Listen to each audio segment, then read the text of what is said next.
Good morning, everyone. It is the Rewatch, where we rewatch the previous night's game and give a more sober analysis. Will we be less angry? You'll have to watch and see. You guys should join Inside Texas right now for just $1. Best team news analysis if Texas can do what we analyze. And then also recruiting news, guys. And scan the QR code. It'll take you straight to the site. Apply that promo for you, and then you'll be in the club. This is brought to you by Academy Sports and Outdoors. All right, guys, we won in score only, as I like to say. It did not feel like a win, and it was another really, really disappointing performance, particularly for the offense. And so we will discuss that, and we will go position room by position room. As always, we will begin with quarterback.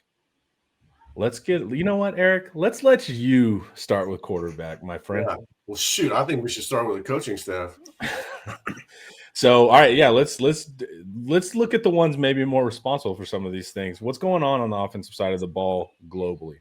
Well, they're still paying the price for a poor offseason, poor decision making of not getting an offensive line, not ensuring that you had a much better offensive line, less question marks going into the season. They needed another running back. It all starts there. I'm making the comment that this is like 2022, where it's evident to me that Sark needs a perfect climate for his offense to take root. Absent the play action in the run game, he struggles to manufacture yardage. He's looking for points. I'm looking for yardage. They just start getting some yardage, start getting some, start stringing some first downs together, like we saw against Oklahoma, right? They went with a lot more basic game plan. They weren't trying to take shots. They were early in the game last night. There was times again, like Florida, where right as Arch is escaping the pocket, the wide receivers still haven't, broken out of their route. There was a play where Endries is in pass pro, and then he leaks out to the flat. That's great, but he didn't even have time to get his head around, and Arch was already getting sacked. So we're seeing Sark sticking to his rigid hopes of being able to hit points early, hit the deep shot early, when they can't even do the basics of getting first downs. That's the main problem. And again, it's like 2022. It's really clear to me that if things aren't working well for Sark isn't going to have corrections to manufacture yards, manufacture points. Yeah, we're dealing with a little bit of front running stuff going on right now. Cord, any quick thoughts on that before we go to Arch Manning? Yeah, no, I mean, I piggyback on that. You definitely got to set your guys up for success on the road, and can't really say that we did that last night. Some early questions I didn't love, the double reverse pass. You can get into all of that, but yeah, I mean, some big time question marks as far as how we're approaching these games and what the rest of the season is going to look like. Because if you stick with this plan, I mean, it's like Eric said, you want to see yardage. The points will follow, and right now we're not really doing either. So very curious to see how we approach the rest of this season on the offensive side of the ball. Yeah, when you're this weak on offense, scheme has to take over. You saw it versus OU 4.2 ADOT. It's like Sark didn't even realize that his game plan was 4.2 ADOT and went back to that. And then, of course, the sacks return. That's why last week I was like, this offensive line is not fixed. But I thought maybe Sark was going to be more amenable to understanding that and running a scheme that fit that.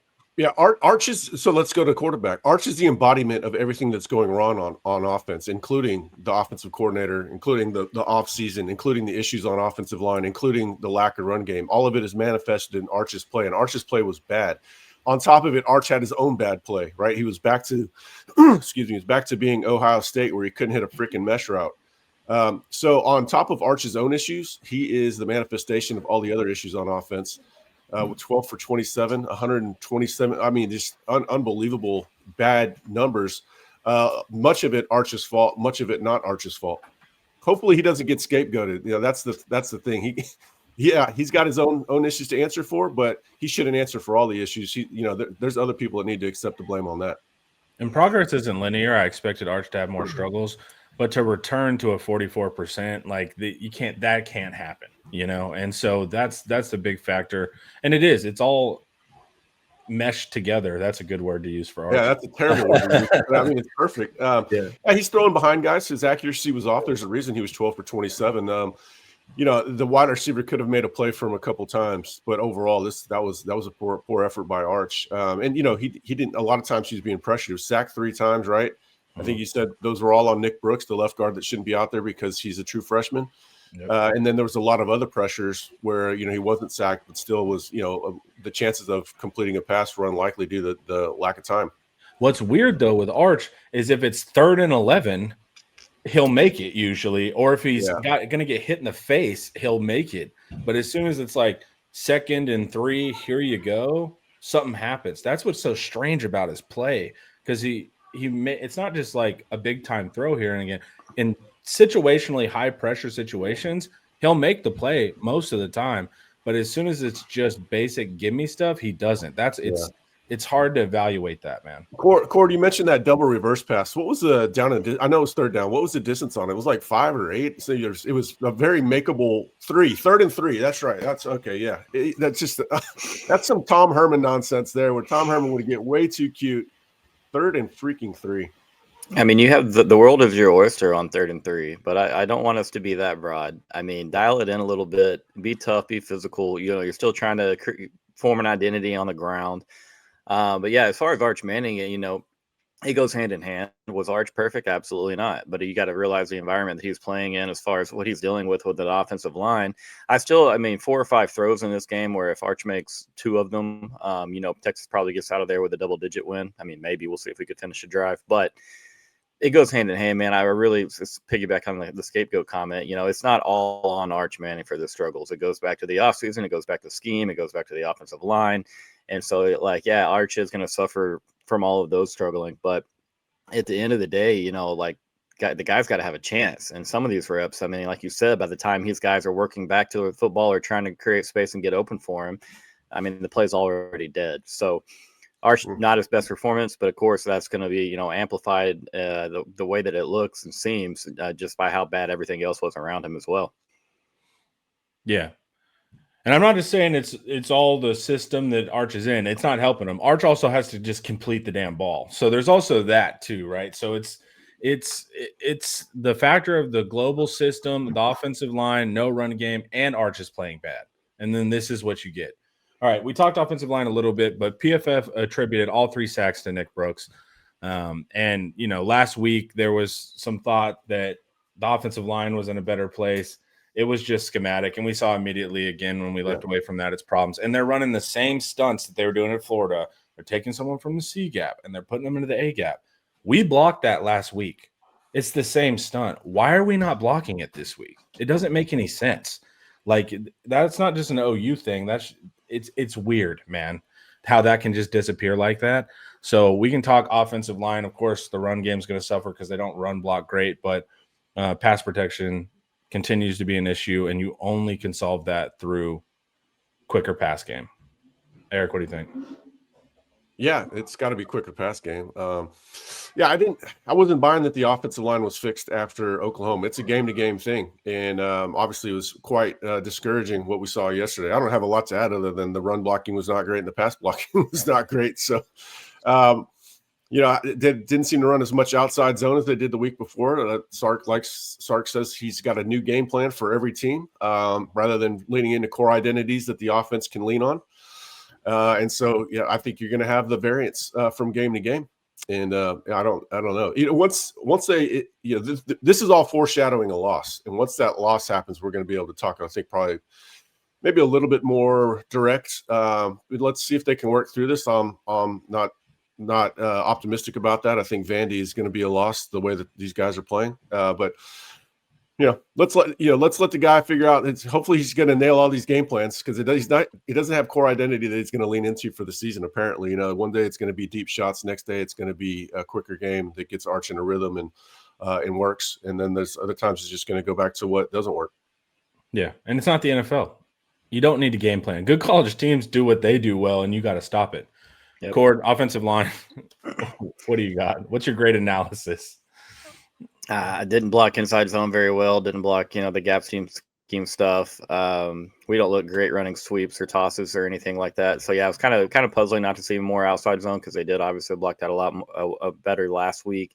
But again, Nick Brooks, I think Kentucky did a pretty good job putting him in conflict on several of their pressures.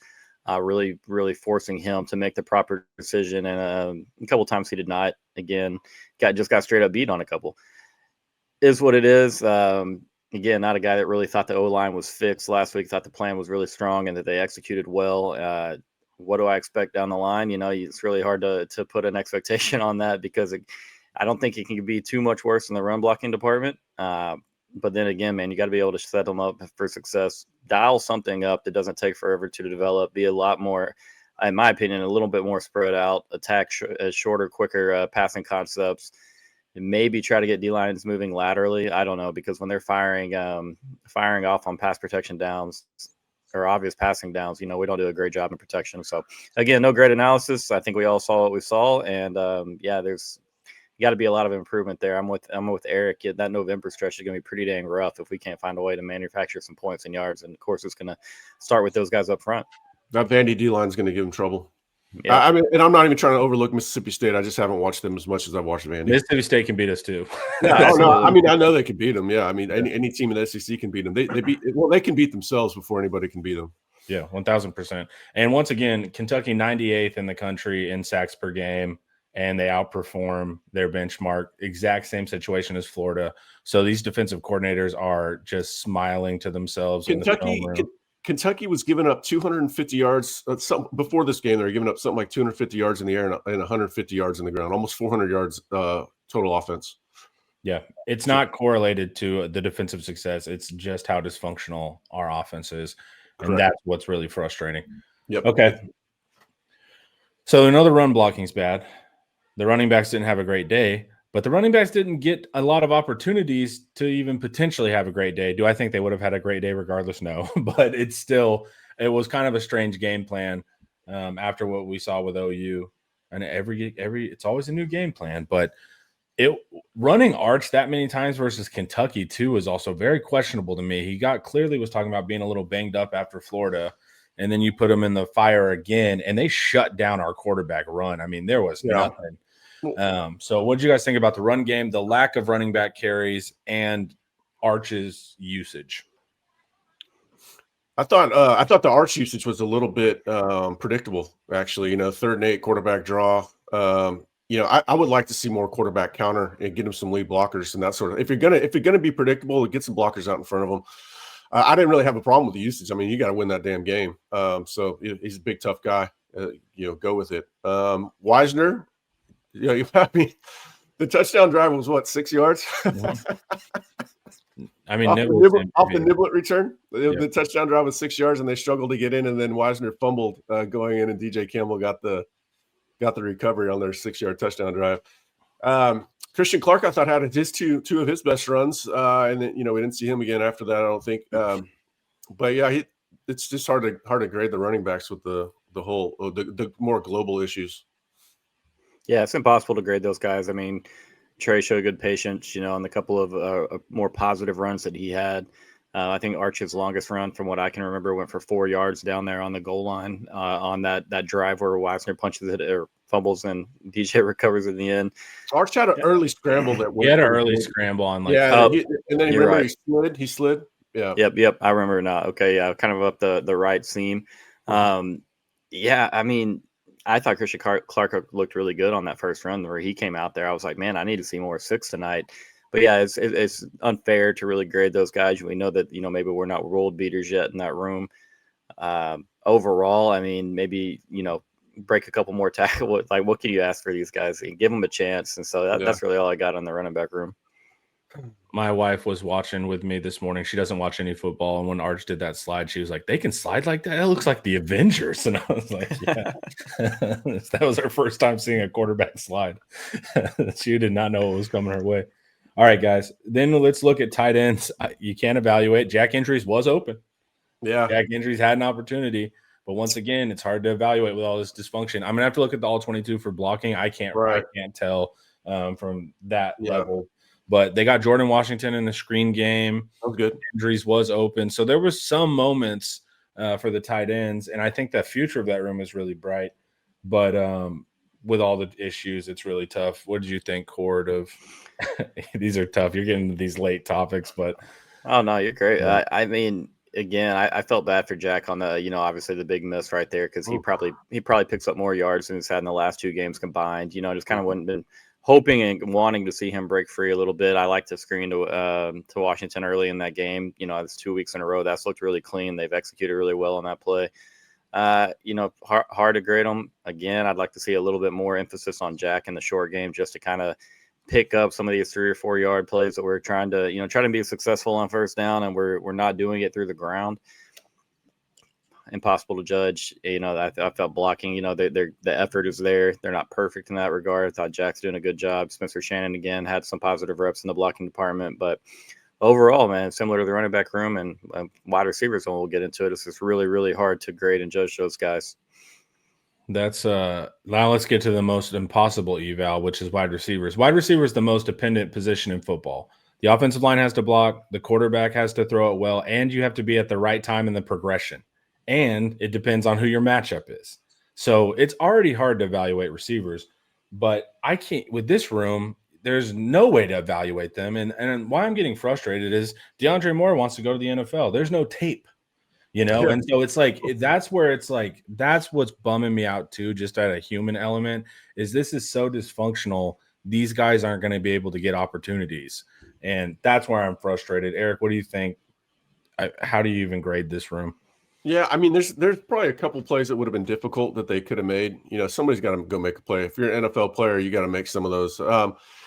They didn't seem to make a concerted effort to get Livingston involved. He's been really good at finding ways to get open. A lot of times, I guess Arch didn't have really much time to find anything deeper. I think they need to get back to more quicker hitting stuff. I'm probably going to say that all season long. Yeah, that's the big thing. If you can't hit Wingo on mesh again, still as an issue, that's one where you can't really blame Sark on that one at all.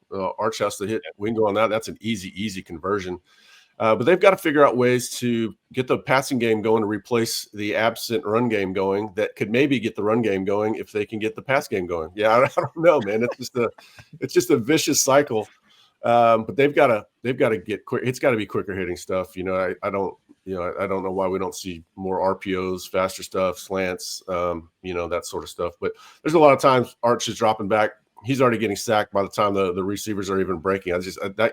I just can't stand watching that. That happened a lot versus Florida. It happened a couple times last night. He got hit in the chin on a 3-step drop. It was just like, how does this even happen? And one of the Arch's toughness is legit. He just gets back up, but it starts to drive me nuts when the offensive line is like, "Hey, we'll pick you up, buddy." It's like, all right, well, just don't get in situations where you have to pick him up. Yeah, that's where it gets a little frustrating. I mean, Wingo had opportunity for somewhat of a big game in this one. Obviously we have the missed crossing route on the mesh on a third down that should have been a really simple pitch and catch and conversion. But early in this one, Arch underthrows Wingo pretty severely on a go route where he's clearly got the defender smoked. We do pick up a 15-yard flag on it, but I mean, I don't think any of us sitting here were like, "Oh yes, that 15-yard flag is going to be the outcome in this drive." We need the big explosive plays. So, and then there's another one. Maybe this is a play that Wingo makes down the line. If he wants to be an NFL receiver, but it's the deep crossing route or the deep in route where Arch throws it a hair behind him. Yeah. He throws it 2 yards in front of him. I mean, Wingo's able to take his momentum, turn up the field. Who knows what happens on that play? So again, really, really hard to grade these guys. I'd love to see a little bit more Livingston, as Eric said. Feel bad for Dre, man, because he's out there busting his tail in the run blocking department, doing all the right things. The bodies are there, in my opinion, but it's really hard to know exactly what you have in that room.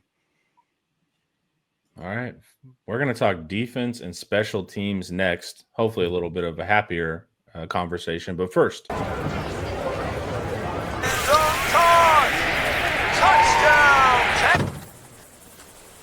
Any gate can be a tailgate. Defense played 86 plays. Hey, man, this is not the first time it's happened in the Sark era. There's been plenty of these situations where the offense leaves them out to absolutely dry, and then you're getting mad at them for giving up 13 points, And so that's all things considered, man. Great job. The only time I got frustrated with the defense, you can't let them get in field goal range like that at the end. Yeah. That's where I was like, can't do that. And Texas had some problems with that on defense too, like late in games, letting guys kind of drive. So that was frustrating. And then they give up the 22-yarder to open overtime. But then Stoops plays ego ball and they shut him down at the goal line. They shut him down in the first drive. They should have learned that lesson. Mm-hmm. Don't do that against Texas, man. And so they redeemed themselves. But once again, in the context of 86 plays, I thought they had a great game. It'd be super sick if they could recover a fumble. That'd be awesome. Oh my gosh. Did you slow that down and see that Muhammad reaches right as Hill goes to scoop it and score or try to. Yeah. Muhammad reaches out. Of course, he's playing football. He's trying to get that ball too, and he Right. kind of takes it away, and neither of them get it. Oh man, that's a microcosm for how that game went. The biggest issue was there. I thought on the perimeter they weren't getting off blocks well, and they're giving up too much easy yardage after the catch for Kentucky. That was my main contention for the whole night. Other than that, Travis Shaw might have saved that game. He got the penetration up front, and then everybody rallied right behind him. Anthony Hill had that goal line stop earlier in the game where he was unblocked. Luckily, he was not accounted for. But yeah, those two goal line stands were really the story of the game. That's how Texas walked out of there. If they used Cutter Boley on a bootleg out, reverse out, they're probably going to score. That's just misdirection always gets people, it seems like. And then is Texas going to score a touchdown to tie that up? Almost no chance. No, as soon as we went to overtime, I was like, it's over, because all overtime is red zone execution. Yeah. And we can't do that. And so I felt the same way. Yeah. And so just remarkable. The defense saved that game the whole time. And great interception by Hill. That was a major factor. Yeah, he was hurt there too. He wasn't feeling it. He had just come off the field before that, and he was limping after it too. So great play. Yeah. And then you mentioned the perimeter. That's been a problem all year. On defensive film study, shout out to Jet Bush, week 1, he was like, this is going to be a problem all year. I was like, how do you know that? And he was totally correct. Every game. I mean, San Jose State would exploit it. Sam Houston State would try it. Like, Florida, of course. Like, we're not very good on the perimeter. It's just been a thing all year. Teams just don't test it enough. Globally, Cord, before we try to go into how was the pass rush or whatever, what did you think? I mean, yeah, defense saves the day. You're on the field for 86 plays. You are going to give up a little bit. You are going to get tired. There are going to be some leaks at times. I don't care really who you are. Offense has to bail you out a little bit and keep the other defense on the field. And they doubled us up in time of possession. So seeing some of the late game, success that Kentucky had wasn't super surprising. But, yeah, man, you got to hat tip them with a little bit of credit to Mark Stoops for standing up twice inside the red zone and getting those big stops on 4th downs.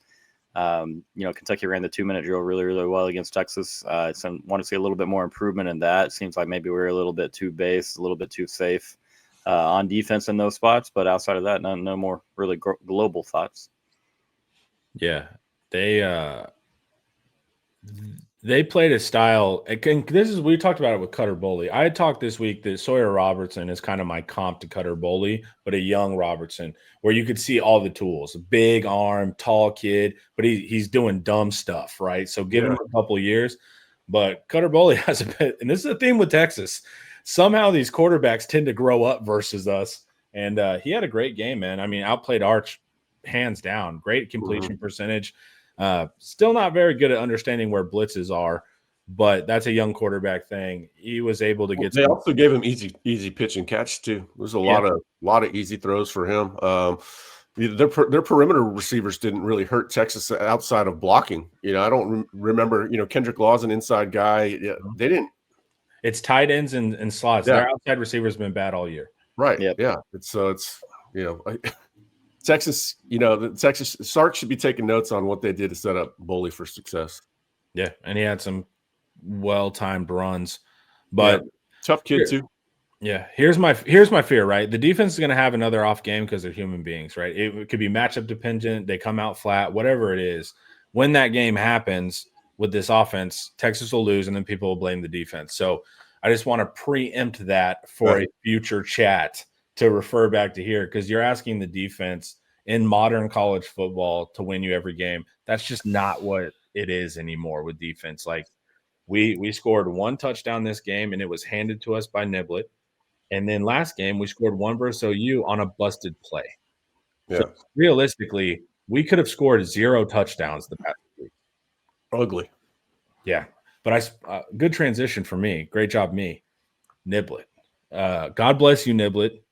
You gave us 10 points. He set us up in a field goal range and the touchdown. So he's really come on this last 2 weeks. Yeah, I had a source last week go, we're going to get another one. And I almost wrote it, and I'm like, man, then once it doesn't happen, I thought we were going to get another one. So I didn't even write it. And then he's running down the sidelines, and I'm pissed off that I didn't write it. And then, of course, he didn't score, but might as well have. Yeah, he's looked really good. He's got his confidence. He's breaking tackles. He's making guys miss in the open field. That's the name of the game. And, he's that second return. A lot of guys would have fair caught that one, and he was sure with his hands and decisive after the catch. You like what you see, and Jeff Banks is going to scheme that stuff up all week. He spends a lot of time looking at return tape and devising plans. That's all planned. It's all schemed up and blocked. So credit to him on that. But 3 special teams penalties too, right? Two on the same possession, false start, illegal formation, and then they had another illegal formation. So, oh man, I don't know. You got a 3rd and 3, and you run that double reverse pass, and you roll out the penalties. I in that moment, that's when I was like, okay, maybe we're in for a bit more of a circus than I was hoping for in this one. And then my other MVP, Shipley. Yeah. We're gonna need you, brother.